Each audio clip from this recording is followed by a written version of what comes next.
Olá, começa agora o resumo do mês de abril do Jornal Parlamentar.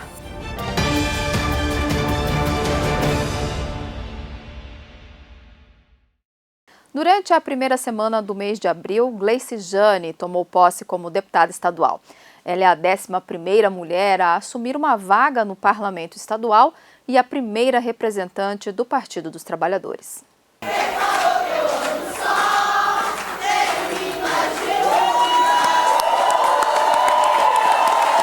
Foi empossada no dia 11 de abril na Assembleia Legislativa de Mato Grosso do Sul a deputada Gleice Jane, do PT.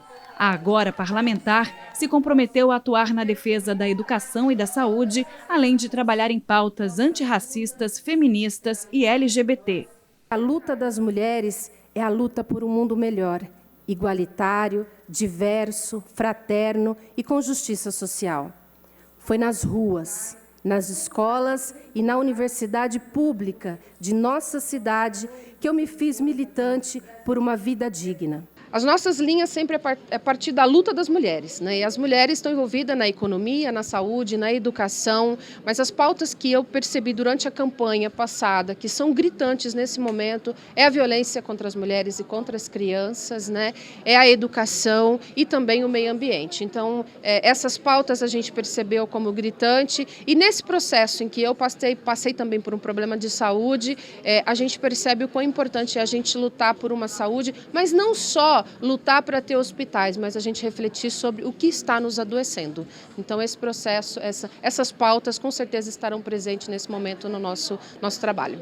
Gleice Jane assume a cadeira do deputado estadual Amarildo Cruz, falecido no último dia 17 de março de 2023. Ela é a 3ª mulher a compor o quadro de deputados estaduais nesta legislatura. E é a 2ª vez na história da Alemes que isso acontece. A primeira vez foi no ano de 2015. Essa é a casa da democracia, onde diferentes pensamentos, diferentes correntes políticas, diferentes pessoas de todos os lados da política assumem posição e defendem suas bandeiras. Nós temos agora 3 mulheres, né, participando do plenário e não tenho dúvida que essas bandeiras serão defendidas com a energia e com a sensibilidade que é coisa característica da mulher. A representante de Dourados e região é professora. A deputada entra como a 5ª no parlamento eleita no município. Segundo o deputado Pedro Kemp, do PT, Gleice Jane irá somar sua experiência às pautas em prol das minorias. As mulheres representam mais da metade da população e, infelizmente, ainda tem uma representação política bastante restrita, pequena. E a deputada Gleice, então, toma posse no sentido de ser mais uma voz das mulheres sul-mato-grossenses aqui na casa. Nós, infelizmente, perdemos um companheiro, o deputado Amarildo, que nos deixou de forma repentina. Ele que tinha um mandato bastante atuante e era uma pessoa aguerrida na defesa das suas bandeiras, mas a deputada Gleice, com certeza, vai dar continuidade, até em respeito à memória do deputado Amarildo, continuidade ao seu trabalho, à sua militância, à sua luta. Agora ela traz novas bandeiras, né? Ela incorpora aqui as demandas das mulheres, principalmente, dos servidores públicos e também das minorias. E é muito bom que essa cadeira, tão bem ocupada pelo Amarildo, seja agora ocupada pela deputada, ativista, luta pelas causas sociais, pela inclusão. Então a Gleice tem uma trajetória de luta, de participação popular muito forte. A posse de mais uma mulher nesta legislatura foi considerada emocionante por quem acompanhou a solenidade. Cheguei às lágrimas, porque a emoção é verdadeira, porque é muito significativo esse dia para nós, né? Lógico que, como eu sempre tive um apreço muito grande para o nosso companheiro Amarildo Cruz, senti a presença dele aqui.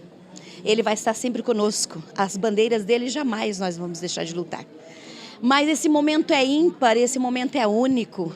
Gleice Jane representa as nossas bandeiras. Bandeiras que não foram nascidas ontem, não foram nascidas hoje. Bandeiras de muita luta, de muito tempo, bandeiras históricas, bandeiras que muitas mulheres carregaram. Inclusive, minha companheira Dorcelina de Oliveira Folador, de Mundo Novo, que foi prefeita, que foi assassinada há 23 anos atrás. E quando vi Gleice, me recordei muito de Dulce. Mulher à frente do seu tempo, e Gleice Jane é à frente do seu tempo. Mulher sensível, mulher de pé no chão, mulher que não está nas nuvens, está no cotidiano das pessoas.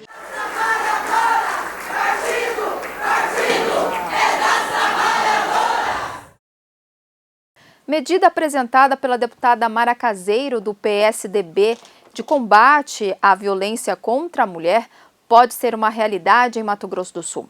Agressores serão monitorados com tornozeleiras eletrônicas.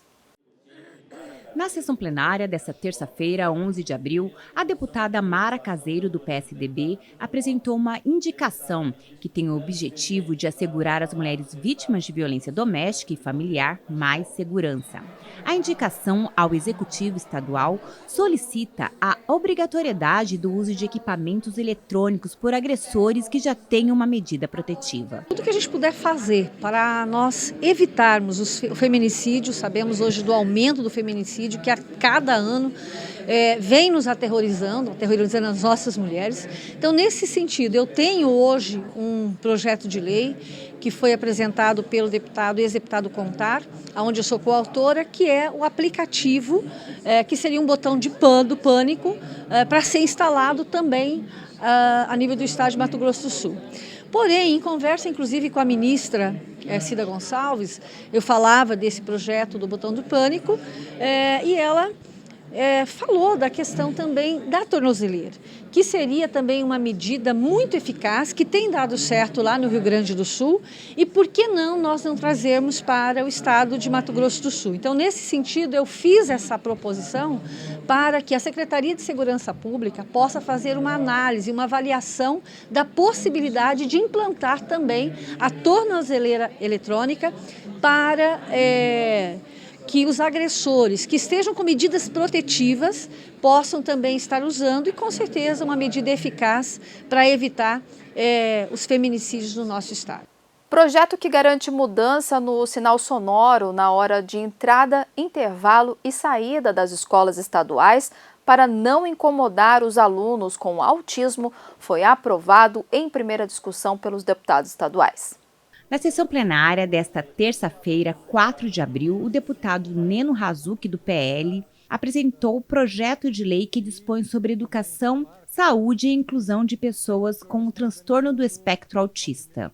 A proposta obriga que escolas da rede estadual de ensino substituam as sirenes eletrônicas de alta intensidade por sinais sonoros adequados e que não causam incômodos sensoriais.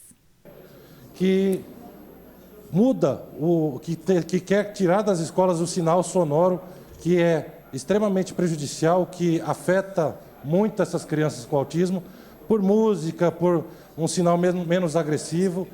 Precisamos fazer políticas de inclusão, temos projetos, ideias aí, como a criação da primeira casa do autista, que busca fazer um tratamento adequado, com psicopedagogo, com fonoaudiólogo, todo o tratamento que o autista necessita. O presidente da Lemes, deputado Gerson Claro, falou das iniciativas da Casa de Leis em implementar e integrar as políticas públicas de apoio aos autistas. Essa casa, de fato, foi consultada e nós já estamos até encaminhar com mais deputados uma audiência pública para trabalhar essa conscientização. Teve a corrida no domingo, com a participação do governador Eduardo Riedel, teve a visita no Bioparque do Pantanal. Então, essa casa, assim como foi no mês de março, um mês movimentado, de muito trabalho, de audiências públicas relevantes para o Mato Grosso do Sul, o mês de abril começa e a gente intensifica esse trabalho. Como abril é o mês de conscientização sobre o transtorno do espectro autista, a Assembleia Legislativa de Mato Grosso do Sul tem um olhar especial sobre o tema e diversas leis que estão em vigor no nosso estado e visam garantir os direitos das pessoas autistas.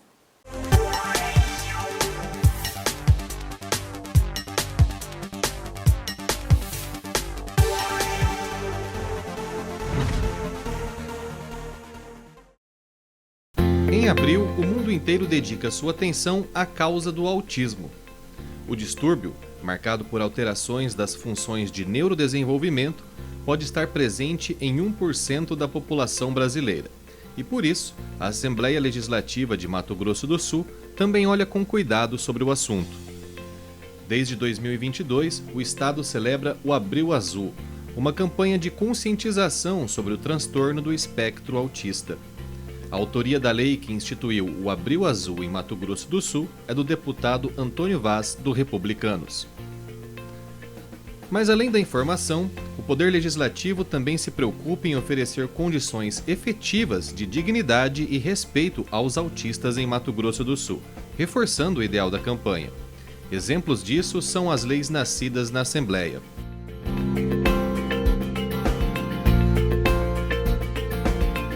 A Lei 4.770 de 2015, apresentada pelo deputado professor Rinaldo, possibilitou a criação de centros avançados de estudos para capacitação de educadores das redes pública e privada de ensino no Estado. E a Lei 5.614 de 2020, do deputado Antônio Vaz, faz o mesmo, mas a respeito dos centros de apoio educacional para os alunos com esse transtorno. O deputado Neno Hazuki também é autor da Lei 5.842, de 2022, que estabeleceu diretrizes para o atendimento multiprofissional de pessoas autistas. Essas leis são fundamentais para o trabalho desenvolvido pela Associação de Pais e Amigos do Autista, a AMA, em Campo Grande. O tratamento multidisciplinar para a criança com transtorno do espectro autista, adolescente e adulto, ele é essencial. Sem esse tratamento, a gente não consegue avançar nem no diagnóstico e nem na evolução da criança com espectro autista. A AMA foi a primeira do Estado a iniciar, através de um grupo de psicólogos, de estagiários da FUCMAT, e desde então a gente tem feito muitas intervenções e através de buscas dos pais, das mães, das crianças, a gente sempre tem estado atento a tudo que venha acontecer dentro do mundo do autismo. E sempre, em todos os estudos, tanto aqui no Brasil e a gente se baseia muito nos Estados Unidos, o tratamento para o autista, ele é multidisciplinar. Ainda na educação, em 2019, o deputado Lídio Lopes teve aprovada a Lei 5.364, que criou um programa de incentivo à musicoterapia como tratamento terapêutico complementar a essa parcela da população. Eu me sinto honrado porque eu recepcionei aqui a associação que cuida realmente dessa questão do transtorno do espectro do autismo, e nós podemos apresentar esta lei e ver que ela vai trazer um grande resultado, que é a musicoterapia nas escolas, para que a gente possa fazer um acompanhamento melhor e evoluir cada vez mais no acompanhamento dessas pessoas. Tendo visto o grande aumento hoje dos portadores do TEA, é o transtorno do espectro autista, e essa música ela veio implantar, esse projeto ele veio implantar musicoterapia nas escolas. Outras leis estaduais que devem ser lembradas nesse Abril Azul são a Lei 5.054 de 2017, do ex-deputado Paulo Ciuffi, que determina a prioridade ao atendimento de pessoas autistas, a Lei 5.192 de 2018 da ex-deputada Antonieta Amorim, que criou o cadastro da pessoa com transtorno autista, e a Lei 5.609 do ex-deputado Marçal Filho, que inclui na cédula de identidade a condição de autista, além da Lei 5.863 de 2022 do deputado Lucas de Lima, que veda a limitação de consultas e sessões de fisioterapia, fonoaudiologia, terapia ocupacional e psicoterapia para o tratamento do transtorno. Para finalizar nossa reportagem, fechando com chave de ouro, a Stephanie, que está aqui comigo, vai tocar a Estrelinha, da Marília Mendonça, é isso? É, Marília Mendonça com a banda que ela gravou muitos anos, e ela foi uma grande cantora. Hoje a minha morada, minha casinha, ela mesmo tão de longe, tão pequenininha, muitas vezes mostrei pra você.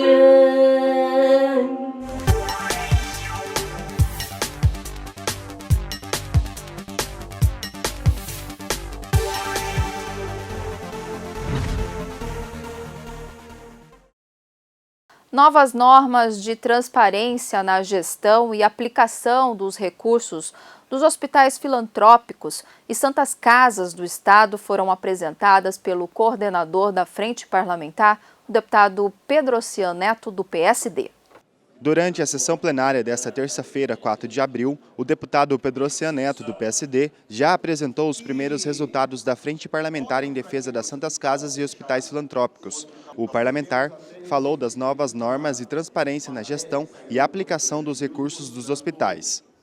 Que nós possamos trazer novas regras de contratualização dos hospitais, aqueles que têm um determinado porte, por exemplo, um hospital que recebe mais do que R$1 milhão por mês de recursos do SUS, teriam algumas obrigações adicionais, de um lado que ele tivesse uma obrigação de transparência total.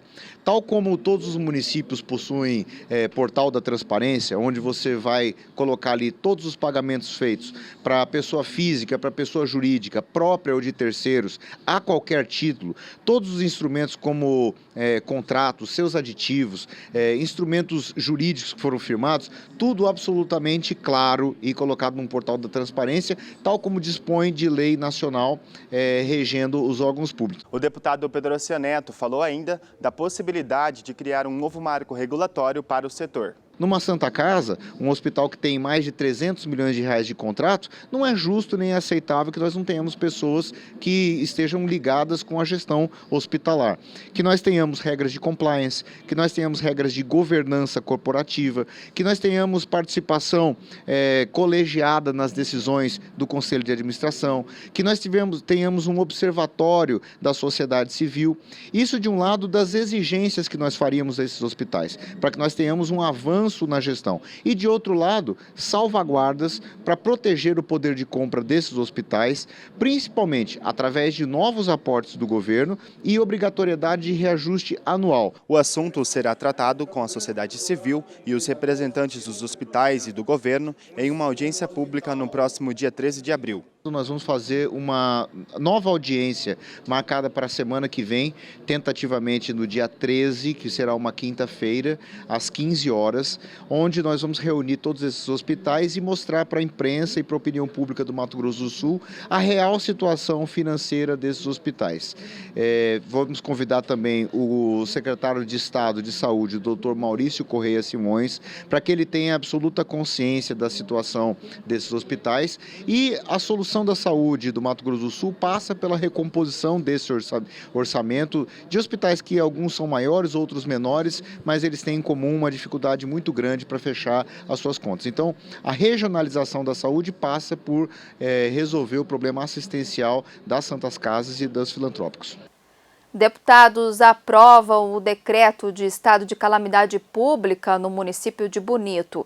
Já são 20 cidades em situação de emergência decretada em decorrência das fortes chuvas ocorridas em Mato Grosso do Sul nos últimos meses. A cidade de Bonito está em estado de calamidade pública em decorrência das fortes chuvas. O projeto de lei que decreta a situação de emergência no município foi aprovado pelos deputados estaduais. Além de Bonito, outras 19 cidades estão em calamidade pública pelo mesmo motivo. Um acordo assinado pelo governador Eduardo Riedel vai liberar R$ 2.800.000 para ajudar na recuperação dos municípios. O empenho dos deputados estaduais na votação dos projetos garantiu a celeridade na liberação dos recursos. A indicação dos presidentes das comissões permanentes da Casa de Leis já estão sendo definidas. Vamos conhecer o trabalho de algumas delas. A criação da Frente Parlamentar em Defesa das Comunidades Terapêuticas que cuidam de dependentes químicos foi tema de discussão aqui na Assembleia Legislativa. O tema foi levado ao plenário da Casa pelo deputado Pedro Ossian Neto. Eu fiz a proposição, junto com outros deputados estaduais, para a criação da Frente Parlamentar de Defesa das Comunidades Terapêuticas, que são instituições filantrópicas, privadas, sem fins lucrativos, que muitas vezes fazem um trabalho extraordinário de recuperação dessas pessoas. Fizemos o pedido também para a mesa diretora, para que nós criássemos uma audiência pública envolvendo todos os atores da sociedade, seja Estado, seja município, seja União, seja Ministério Público, seja especialistas, né, nessa questão, e para que nós tivéssemos daqui um encaminhamento para a formulação de uma política específica para o combate ao abuso de álcool e de drogas, a institucionalização dentro da estrutura do governo do Estado, seja na forma de uma subsecretaria, de uma superintendência, de algum órgão que vá cuidar especificamente desse tema, a discussão sobre trazer mais recursos para esse tema. De acordo com o deputado Júnior Mock, do MDB, o tema é de relevância nacional e que a atuação da frente pode, inclusive, contribuir com a liberação de recursos de um fundo que já existe desde 2015. Isso já tem uma previsão desde 2015, para destinar 1% do ICMS oriundo da bebida alcoólica, oriundo do fumo, né, do cigarro, para que com esse dinheiro seja investido tanto através do Fundo Estadual de Assistência Social, o Fundo Estadual de Saúde, especificamente, no caso da assistência social, nas ações de prevenção, no caso da saúde, na atuação junto aos hospitais e às comunidades terapêuticas que atuam, obviamente, na recuperação também da saúde física desses usuários. Então, uma das primeiras iniciativas, entendo, é que realmente é fazer com que se efetive, que esse recurso vá direcionado para as atividades para os quais esses recursos foram criados, na verdade, né, através de lei. A revogação do novo ensino médio foi debatida em audiência pública realizada no Teatro Dom Bosco, em Campo Grande, pelo deputado estadual Pedro Kemp, do PT, e pela Federação dos Trabalhadores em Educação de Mato Grosso do Sul, a FETEMES. Representantes de diversos segmentos da educação participaram do evento. O novo ensino médio está no segundo ano de vigência e apresenta mudanças na grade curricular, ofertando disciplinas optativas em todas as escolas do país. A medida é criticada por diversas escolas, professores e alunos. Para aprofundar as discussões relacionadas ao tema, a Assembleia Legislativa de Mato Grosso do Sul, por meio do deputado estadual Pedro Kemp, e a FETEMES, Federação dos Trabalhadores em Educação de Mato Grosso do Sul, realizaram audiência pública no Teatro Dom Bosco, em Campo Grande, defendendo a revogação da norma e discutindo o ensino médio almejado para atender às demandas e anseios da comunidade escolar. Já querem encaminhar os nossos jovens precocemente para o mercado de trabalho, fazendo uma formação profissionalizante, técnica nas escolas. Então nós tivemos um empobrecimento do currículo e a implantação de cursos técnicos profissionalizantes nas escolas, inclusive muitos deles sem uma estrutura para funcionamento. Então nós queremos a revogação dessa proposta e a implantação de uma outra com a participação da comunidade escolar. Nós não queremos uma formação meia-boca dos nossos estudantes, nós queremos que ele seja um profissional crítico, participativo na sociedade. A audiência pública hoje, ela vai dar um norte, vai dar subsídio tanto para nós como parlamentares e da comissão, como também para os representantes do executivo, para que nós encontremos aí quais são os meios necessários para a gente minimizar essa situação. Que não adianta você ter algo que talvez é bonito, é bacana no papel, mas que não tem não tem como executar na íntegra. O novo modelo obrigatório do ensino médio abrange todas as escolas públicas e privadas do país. O aumento progressivo da carga horária, que antes era de 2.400 horas aula ao fim dos 3 anos, agora abrange 3.000 horas.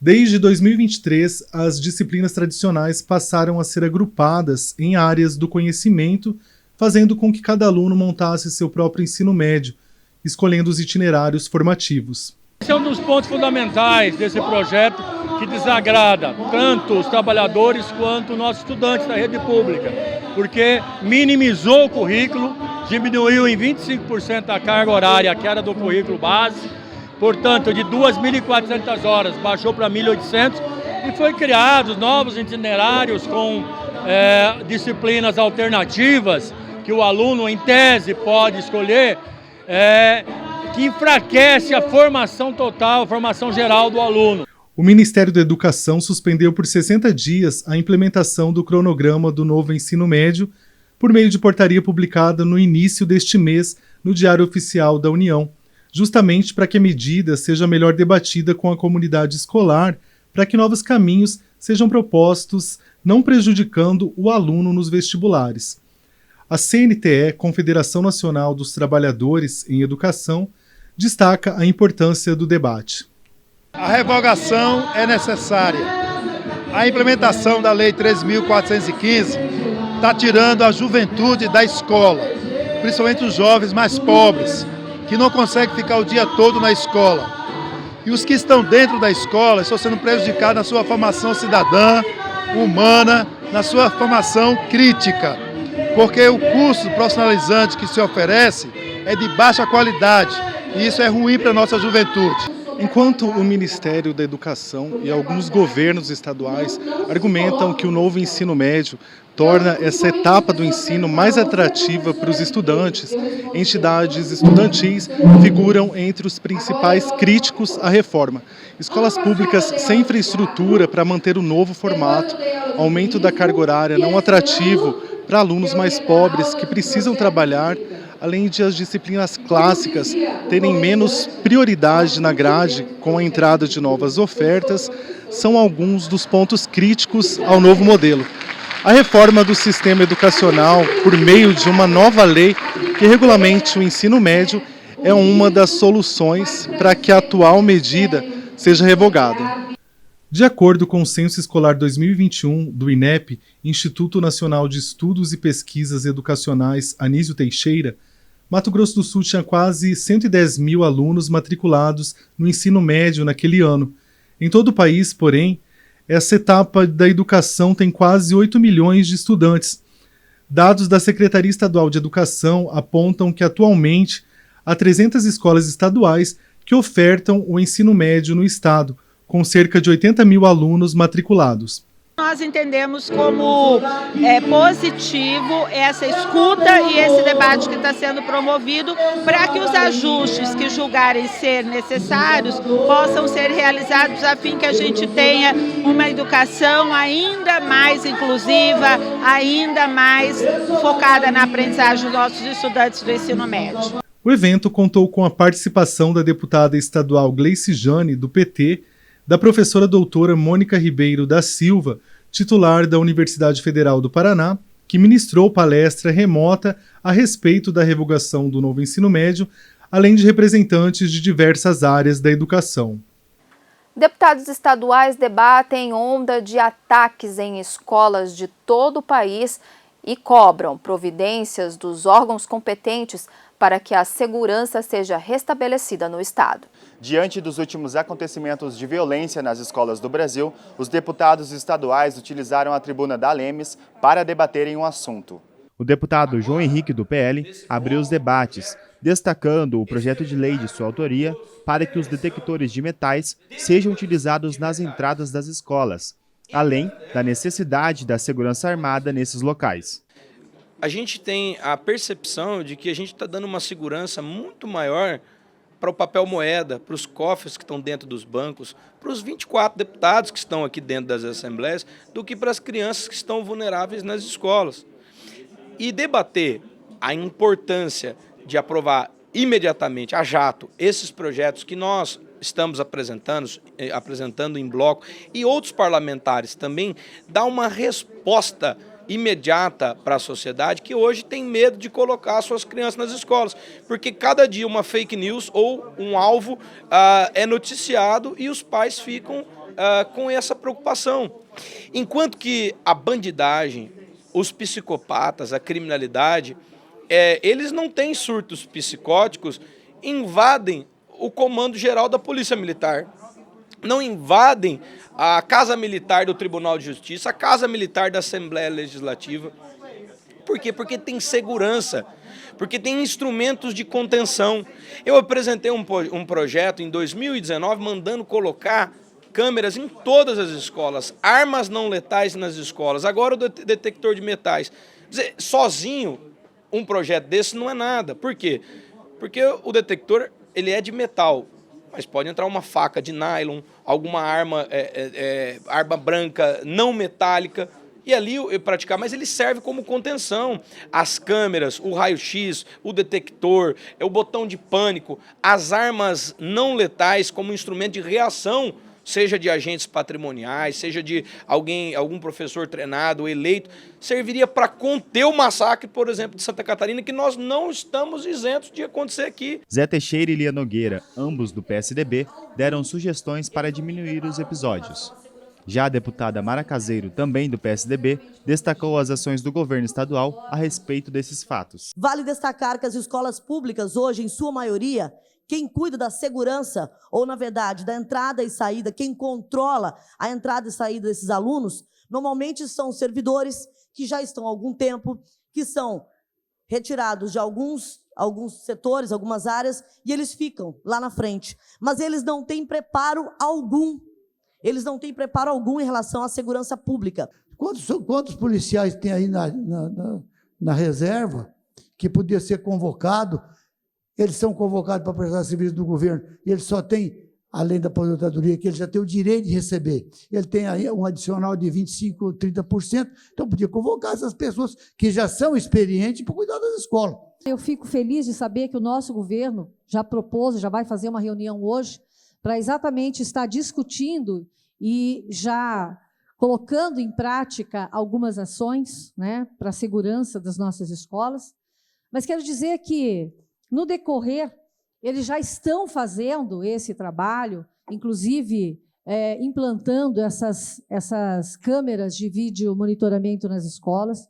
Acho super interessante a questão dos detectores de metais nas entradas das escolas. A questão também que foi colocada aqui dos policiais que estão nas reservas, que possam voltar e fazer, sim, a segurança nas escolas. Isso já está acontecendo em Santa Catarina. Já o deputado Pedro Kemp, do PT, defendeu também que seja utilizada a ciência para a adoção de medidas de combate a esse tipo de ocorrência, que tem preocupado toda a sociedade. Nós não podemos fazer um debate com base em achismos. Eu acho que é isso, eu acho que é aquilo, eu acho que vai resolver dessa forma ou de outra.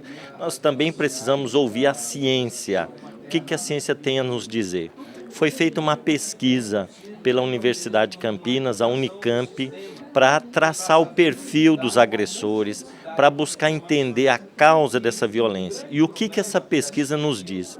Em 20 anos de análise dos dados, essa pesquisa diz que as pessoas, os jovens que estão promovendo massacres, ataques nas escolas, normalmente têm problemas psicológicos, como, por exemplo, baixa autoestima, transtornos de ansiedade. São jovens que convivem com um ambiente familiar violento, portanto, eles também sofrem a violência dentro de casa. São jovens que têm pouco relacionamento presencial com outros jovens e muito relacionamento nas redes sociais. E eles estão em grupos extremistas de direita, como grupos neonazistas e fascistas. Esses grupos têm símbolos do nazismo, como a suástica, a máscara utilizada pela SS da Alemanha. Então, esses jovens estão sendo cooptados por esses grupos. Então, não é qualquer jovem que chega na escola com uma faca e sai matando as pessoas. Este é o perfil dos jovens que estão promovendo esses ataques nas escolas. Lídia Lopes, do Patriota, Coronel Davi, do PL, Júnior Mock, do MDB e Gleice Jane, do PT, defenderam o fortalecimento das equipes multidisciplinares nas escolas. Nós temos que fazer uma forma, junto com o governo, para que a gente possa realmente monitorar, né, e da onde surgem esses atos de apavoramento da população, para que a gente possa, então, estar coibindo isso e também cercando esses problemas para nossas crianças terem com tranquilidade nas escolas. E eu defendo que é uma questão de segurança pública, mas que precisa obrigatoriamente ter uma visão multidisciplinar para que a gente busque a solução disso. Concordo com Vossa Excelência quando diz, e eu venho defendendo isso também, o acompanhamento psicológico, porque muito do que vem sendo causado no interior das escolas é por conta de traumas que são adquiridos dentro da sua própria casa, porque a criança ou sofre agressão ou presencia violência doméstica. Exatamente. E acaba criando esse trauma e levando para descontar nos seus amiguinhos na escola. É necessário, antes de mais nada, que a gente consiga identificar com clareza. E aí chamar para participar as igrejas lá do bairro, chamar para participar os clubes de mães, os clubes de serviço, as associações, porque esse não é um problema restrito apenas a essa questão, à política. É um problema que a sociedade tem que encarar, e a sociedade está amedrontada. A gente pensa em segurança dentro das escolas, nós temos que compreender a função da escola na sua amplitude. Não é colocar somente policiais. Policiais não vai resolver o problema. Que nas escolas nós identificamos a violência. O presidente coloca aqui as crianças que sofrem violência nas suas casas, é na escola que a gente identifica, é no processo da escuta. E nós temos que ter uma escuta qualificada dentro das escolas para a gente poder combater a violência. E precisamos trabalhar em rede. Então, se nós queremos ter segurança nas escolas e pensar um futuro para essa juventude, nós precisamos ouvir as crianças. O presidente da Lemes, o deputado Gerson Claro, do PP, concordou com os dois parlamentares que usaram a tribuna e ainda reforçou a necessidade da união de esforços da sociedade em geral para evitar esse tipo de delito. Eu sou da área de educação, acredito muito que a educação não muda o mundo, mas ela muda as pessoas. É fato que nós temos um problema hoje da família. E aí eu vejo muita gente questionar a questão da segurança na escola pública, mas o fato em Santa Catarina foi numa creche particular, numa creche. E eu ouvi hoje uma professora pedindo para os pais, na rede social dela, pais, por favor, revistem a bolsa do seu filho na hora de ir para a escola. Por favor, olhe o celular do seu filho, olhe a rede social.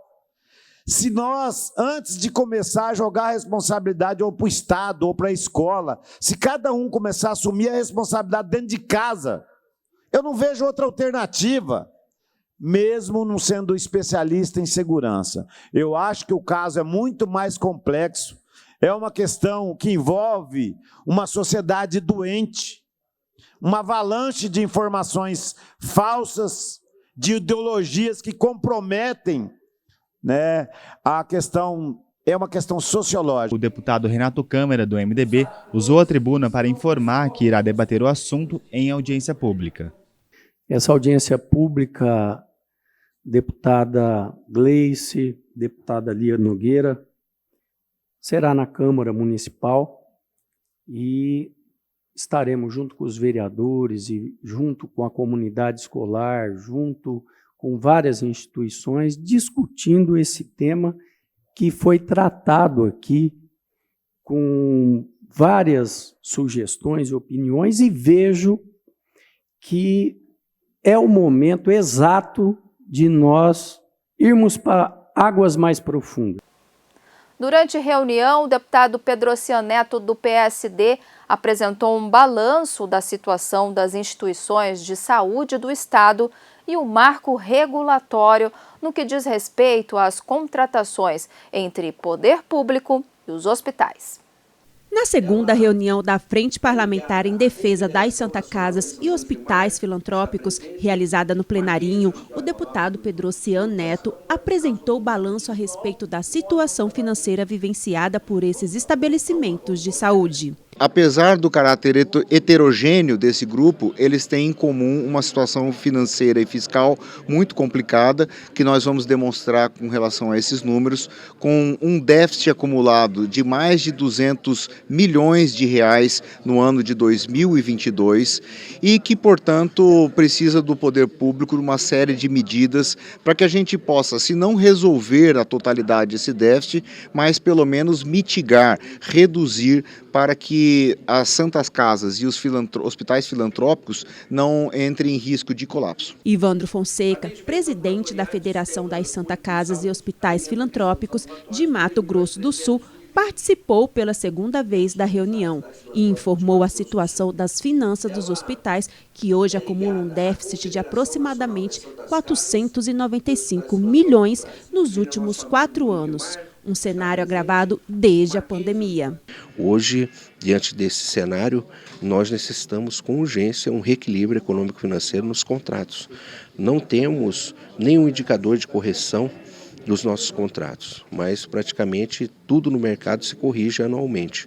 E os hospitais não podem ficar praticamente nessa defasagem, uma vez que a tabela SUS já está defasada há mais de 25 anos. O representante da Secretaria Estadual de Saúde, Antônio Lastória, ressaltou que o custo da saúde aumentou e que agora é preciso buscar soluções com o apoio da Assembleia Legislativa, Executivo e hospitais. É muito claro para nós que o custo da saúde aumentou muito, né?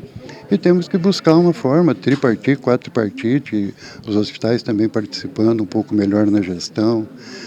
O secretário, Dr. Maurício, veio com uma ideia muito interessante da rede privada, com uma necessidade premente de cada hospital ter o seu centro de custo para saber realmente quanto custa cada procedimento, porque a gente tem recebido assim, propostas de déficit de 10% a 80%. Então tem um pouco de gestão também a ser discutida. Na audiência, representantes de hospitais da capital e do interior também estavam presentes e relataram a atual situação financeira das entidades. A realidade ainda é ruim, a gente ainda continua fazendo déficits aí da casa de quase 10 milhões de reais por mês e buscando esse financiamento no sistema bancário, né? Ou seja, o hospital presta serviço para o SUS e acaba financiando isso com recursos próprios, né? Buscados em banco.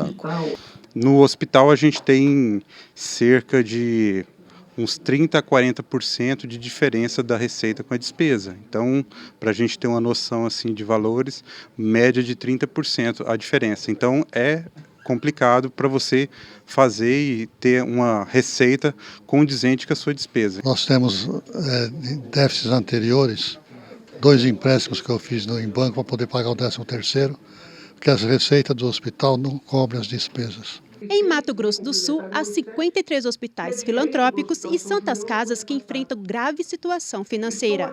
A Assembleia Legislativa, juntamente com representantes dessas entidades e do governo do estado, busca uma saída para o problema. O grupo de trabalho discute projeto que vai criar um marco regulatório para definir regras relacionadas aos repasses e melhorar a gestão desses estabelecimentos de saúde.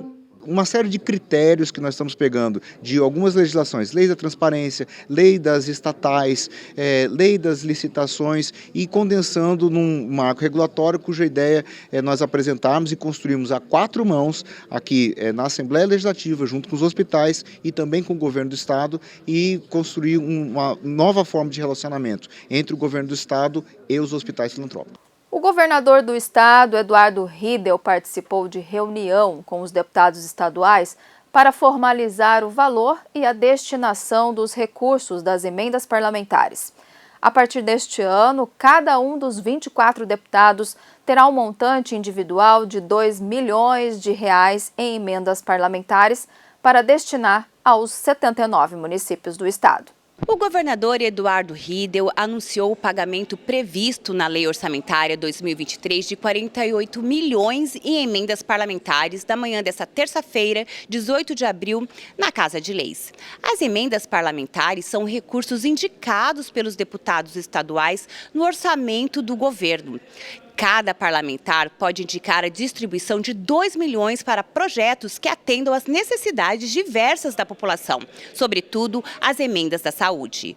O governador destacou o aumento de 1,5 milhão para 2 milhões para cada deputado. As emendas são um instrumento importante para a sociedade sul-mato-grossense. O deputado é aquela pessoa que está na base, está conversando com as lideranças políticas da sociedade civil, e conhecedores da necessidade específica de uma cidade, de um município ou de uma região. E as emendas, elas são o caminho pelo qual o deputado pode atender aquela demanda. E nós, nesse ano de governo, nós conseguimos aumentar esse valor de emenda para que cada parlamentar pudesse exercer a sua liderança e o seu conhecimento da região em relação às suas demandas. Nas novas regras para repasse das emendas, deve ser destinados no mínimo 60% dos valores para a saúde, o que corresponde a quase 29 milhões no montante de 48 milhões orçados para este ano. O valor é definido no orçamento que é votado num ano para o outro, né? É claro que deputado, como atende às bases, solicitações de vereadores, de entidades, sempre vai ter o pedido para aumentar mais. Aumentou agora no ano passado um pouco, já tem uma solicitação para ser discutido no próximo orçamento de aumento novamente. Isso é do exercício do mandato parlamentar. O que ficou definido é que o mínimo de emenda por deputado é R$50 mil e 60% das emendas por parlamentar vai ser destinada à saúde, a ser decidido por uma equipe técnica que é formada lá na Casa Civil. Então nós estamos com essa parte técnica, toda ela organizada, para atender tanto as entidades quanto as bases dos parlamentares. O deputado Pedro Kemp, do PT, pede medidas urgentes para apurar o desmatamento e o plantio de soja no Pantanal. Entidades ambientais e sociedade civil acompanharam a sessão e fizeram um apelo para a preservação da maior planície alagada do estado. O desmatamento do Pantanal voltou ao centro dos debates na Assembleia Legislativa de Mato Grosso do Sul. Um requerimento apresentado pelo deputado Pedro Kemp, do PT, pede medidas urgentes para apurar a prática na planície alagada do estado. Nós apresentamos hoje uma indicação para o Ministério Público Estadual e também para o IMASU, que é um órgão responsável pela fiscalização da legislação ambiental aqui no nosso estado, para que de fato possa verificar essas situações que estão acontecendo do plantio de soja no Pantanal e coibir ilegalidades. Mas nós pretendemos ainda aprofundar o debate e, quem sabe, regulamentar por uma legislação essa questão da proibição da monocultura da soja na região pantaneira. Antes da ONG SOS Pantanal e da sociedade civil compareceram no plenário da Casa de Leis, munidos com cartazes, fazendo apelo pela preservação da região e dos animais que têm o bioma como habitat natural. A ONG SOS Pantanal já identificou cerca de 700 hectares de lavouras de soja na planície pantaneira. Só neste ano, segundo a instituição, já foram feitos 2 pedidos de desmatamento de 30 mil hectares para atividades voltadas à agropecuária. Essa discussão veio aqui para a Casa de Leis para que o Ministério Público faça uma investigação rigorosa da situação que está ocorrendo no Pantanal. Dados da ONG, desde 2015, os pedidos por desmatamento no Pantanal, que somavam 20 mil hectares ao ano, saltaram para 60 mil hectares ao ano. O Pantanal não é lugar de soja. Esse é primeira questão a ser discutida. O Pantanal, a gente conhece ele pelos vários ambientes, tanto é que a classificação do Pantanal são 11 pantanais. Quando você instala uma atividade econômica, como no caso a soja, você vai transformar isso numa paisagem única. Você vai perder o potencial de biodiversidade, o potencial de turismo. E nós temos ali uma atividade secular, que é a pecuária extensiva. Então nós temos que proteger o pantaneiro, nós temos que dar esse apoio a ele, e é por isso que nós estamos aqui preocupados com a invasão, porque a gente sabe que quando a agricultura entra no lugar, ela traz produtos químicos. O Pantanal é uma área de uso restrito e que tem que ser utilizada ecologicamente sustentável. Parlamentares participam de audiência pública sobre a relicitação da concessão da Malha Oeste, trecho ferroviário entre Corumbá e Mairinque, no interior de São Paulo. O debate foi promovido pela Agência Nacional de Transporte Terrestre, a ANTT. A estrutura ferroviária de Mato Grosso do Sul pode ser aumentada em breve com a reativação da Malha Oeste, trecho com mais de 1.600 quilômetros de extensão, que vai de Corumbá até Mairinque, no interior de São Paulo. Para isso, uma audiência pública foi promovida pela Agência Nacional de Transportes Terrestres, a ANTT, na capital, e que reuniu diversos agentes públicos e do setor industrial do estado. O presidente da Casa de Leis, deputado Gerson Claro, compôs a mesa de debates e falou sobre o papel que a Assembleia Legislativa deve exercer nas discussões.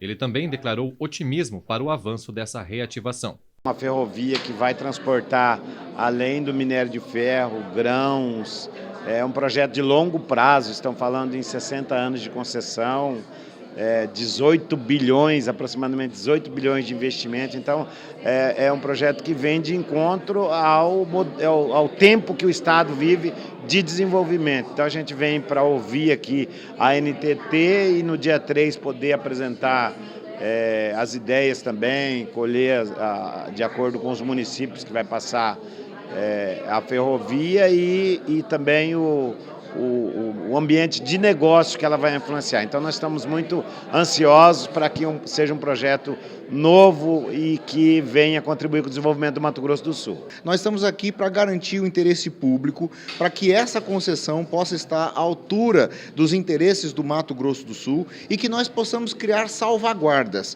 caso esse eventual novo concessionário não vá fazer os investimentos, ou atrase os investimentos, ou não os faça a contento, que a sociedade do Mato Grosso do Sul possa ter instrumentos de cobrança. Essa é a primeira de 2 audiências marcadas pela agência para discutir o tema. E o otimismo apresentado pelo presidente da Casa de Leis também foi mostrado pelos outros participantes da mesa. O secretário de Meio Ambiente, Jaime Verruc, fala em encurtar o cronograma para a assinatura da licitação. Vai ser apresentado um cronograma hoje, mas nós achamos, pelas condições atuais e pelo interesse de investidores, nós poderíamos fazer uma nova licitação ainda esse ano ou no máximo no primeiro semestre. Na melhor das hipóteses, nós teríamos aí uma contratualização, provavelmente a partir do segundo semestre do próximo ano. Então, iniciando algumas atividades. É necessário, para iniciar a operação, algumas obras, mas a gente destaca que essa ferrovia ela está pronta. Ela precisa de investimentos, mas ela tem condições operacionais, tanto que opera hoje com a ArcelorMittal fazendo a transposição. O objetivo em alavancar esse desenvolvimento econômico em harmonia com o equilíbrio ambiental é compartilhado pela agência, como disse Rafael Vitali, diretor-geral do órgão. É um projeto viável, é um projeto que vai trazer de volta o transporte sobre os trilhos aqui, não só para a região do Mato Grosso do Sul, Campo Grande e todo o estado do Mato Grosso do Sul, mas também pelo interior de São Paulo, porque esse trecho de ferrovia passa também pelo interior de São Paulo, ligando o estado de Mato Grosso do Sul aos portos, né? Dá para chegar aí no Porto de Santos, dá para chegar no Porto de Paranaguá por meio dessa ferrovia. A audiência é uma etapa obrigatória para a nova licitação do trecho e serve para ouvir as propostas dos futuros investidores, que deverão aportar mais de 18 bilhões de reais a fim de concluir os reparos necessários. Para os empresários, o volume desse investimento é coerente com o potencial econômico que a exploração do trecho pode proporcionar. É uma malha muito importante para o desenvolvimento de mais de 160 cidades que hoje estão hibernando por falta de um transporte ferroviário que é muito mais em conta do que um transporte rodoviário, né? E assim isso prejudica os estados do Mato Grosso do Sul muito, né? E também prejudica o estado de São Paulo. Essa ferrovia, só para você ter uma ideia, é super, hiper importante. Hoje nós temos por dia 700 carretas de Ribas para Lençóis e de Corumbá até São Paulo 700 carretas por semana de minério. Não tem condição desse produto ir todo ele de caminhão. Então nós temos que fazer voltar essa ferrovia, ainda mais considerando as 3 novas fábricas que vão ter em Ribas de celulose e mais 2 fábricas em Lençóis Paulista, e toda a produção de madeira é no Mato Grosso do Sul. Como parte do movimento Abril Verde para prevenir os acidentes e conscientizar a população sobre a segurança no ambiente de trabalho, a juíza Ela Maeda participou da sessão e fez um alerta sobre o tema. Uma lei sancionada em 2018 e de autoria do deputado Júnior Mock instituiu o Abril Verde em Mato Grosso do Sul para a prevenção de acidentes de trabalho. De acordo com o parlamentar, a legislação está trazendo resultados positivos ao Estado. Quando você faz e que você propõe uma lei, normalmente porque você conhece uma situação ou porque pessoas trazem essa determinada situação e essa demanda para você enquanto parlamentar. Você, na verdade, não tem um alcance total, porque num primeiro momento é uma lei simples, né? Que ela faz com que as pessoas possam parar para refletir, principalmente acerca da prevenção e da conscientização, né, aos acidentes de trabalho. Depois que você vai vendo o número que isso tem, o alcance que você discutir, de que você ter realmente ações efetivas que previnam, né, e que conscientizem as pessoas e de modo especial os empresários, você vê que ela tem um efeito extremamente positivo. A data de 28 de abril ficou marcada como Dia Internacional de Prevenção aos Acidentes de Trabalho. E é neste período que diversas ações são intensificadas. Só no ano passado, Mato Grosso do Sul registrou 8.325 acidentes, conforme dados do Tribunal Regional do Trabalho. O tema e as ações do programa Trabalho Seguro, do TRT, foram levados ao plenário da Assembleia Legislativa pela juíza do trabalho, Ela de Fátima Maeda, que ocupou a tribuna. O importante é sensibilizar, conscientizar, informar a sociedade e buscar empregadores, trabalhadores que estejam interessados realmente em investir na prevenção, vestir a camisa da prevenção. Hoje o importante é mudar o foco, virar a chave. A gente tem que sair da cultura da reparação para a cultura da prevenção, porque na reparação a gente já tem o bem violado, a saúde, a integridade física, todas essas questões já não foram suficientemente protegidas, não é? Porque já teve uma norma que foi violada. Então, o que nos interessa hoje, nós do Programa Trabalho Seguro, é realmente investir na prevenção de acidentes. Além da juíza, 2 empresárias de Mato Grosso do Sul foram homenageadas com moção de aplausos concedida pelo deputado Júnior Mock. Bruna Pavone, que atua no segmento de transportes rodoviários, já colhe os frutos dos investimentos em prevenção. Tem muitos anos que a gente nem tem mais histórico de acidente. Acho que 100% a gente nunca vai conseguir zerar. Porque tem fatores externos também que contribuem para isso. Mas com certeza a gente reduziu bastante e está fazendo muita diferença no nosso dia a dia. Então a gente preza pela segurança deles, que eles vão e voltem com segurança, respeitando sempre também a família deles, os familiares que aguardam eles em casa. Uma das maiores organizações juvenis do mundo, a Ordem Demolei, foi homenageada pela Lemes em noite solene, proposta pelo deputado Júnior Mock, do MDB. Em homenagem ao Dia Estadual do Demolei, a Assembleia Legislativa promoveu sessão solene nesta segunda-feira para a entrega da Comenda de Mérito da Ordem. A proposição do evento foi do deputado Júnior Mock, do MDB, que falou sobre a importância da atuação dos Demoleis no Estado.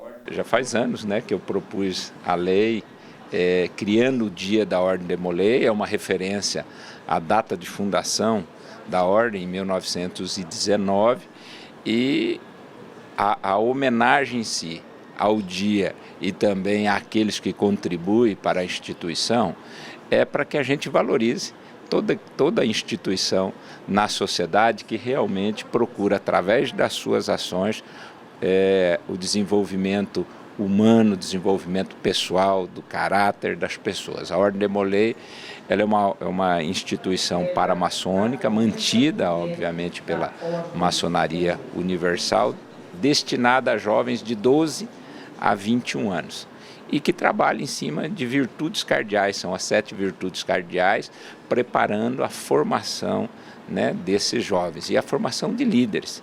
E isso está presente no seio da sociedade. Em Mato Grosso do Sul, ela já tem 40 anos, nós temos hoje cerca de 600 jovens que participam da Ordem Demolei, e ao longo desses 40 anos, mais de 5 mil pessoas, e vários deles ocupando posições de destaque na sociedade e realmente valorizam todo esse trabalho que a Ordem Demolei prestou a eles, né? Então, e eu, de modo especial, meus 2 filhos pertenceram à instituição, aliás, o mais novo ainda pertence. O mais velho chegou a ser mestre conselheiro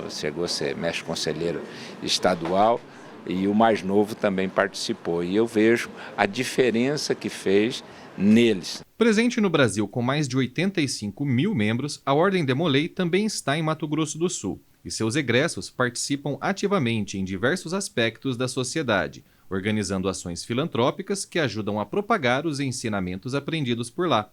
É o que atesta Bento do Ailib, grão-mestre do Grande Oriente de Mato Grosso do Sul, um dos homenageados da noite.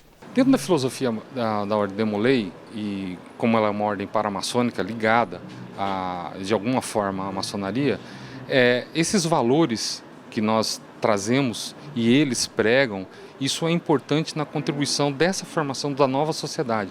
A sociedade juvenil, às vezes, ela está um pouco afastada dos seus valores, como, por exemplo, família, respeito, honra, escola pública, educação. Então, tudo isso dentro da Ordem Demolei é muito vasto a aplicação desses valores, é muito pregado essa ordem, esses valores nessa ordem. É por isso que nós estamos aqui defendendo para a manutenção e crescimento da Ordem Demolei no estado de Mato Grosso do Sul. E mesmo com a queda da energia, as homenagens também se estenderam aos participantes ativos da Ordem, como é o caso de Paulo Ricardo e Lucas Gurgel, respectivamente o grande mestre e o mestre conselheiro da Ordem Demolei em Mato Grosso do Sul. Quando eu iniciei na Ordem Demolei com 13 anos, eu era um garoto muito tímido e atualmente eu perdi essa timidez. Agora eu sou mais extrovertido e eu aproveito mais a vida. Eu tenho grandes amigos que eu vou levar para a vida toda. Eu fiz inúmeros amigos, tanto no estado quanto no Brasil todo, e isso tudo foi graças à Ordem Demolei. A Assembleia, como a Ordem Demolei e como a maçonaria, eles prezam por uma vida ordeira, obedecedores das leis, né, que nos regem, civis, e a Ordem Demolei ela vem com isso para colocar nesses jovens alguns valores, entre eles o patriotismo. A gente faz com que esses jovens admitam em suas vidas esse DNA patriota, que é composto também pelos órgãos constituintes do nosso país. O resumo do mês de abril do Jornal Parlamentar fica por aqui. Essas e outras reportagens você pode conferir no YouTube da Casa de Leis. Basta pesquisar por Assembleia Legislativa de MS. Siga as nossas redes sociais, Instagram, Facebook e Spotify. Mais informações no al.ms.gov.br. TV Alemes, a TV da gente de MS.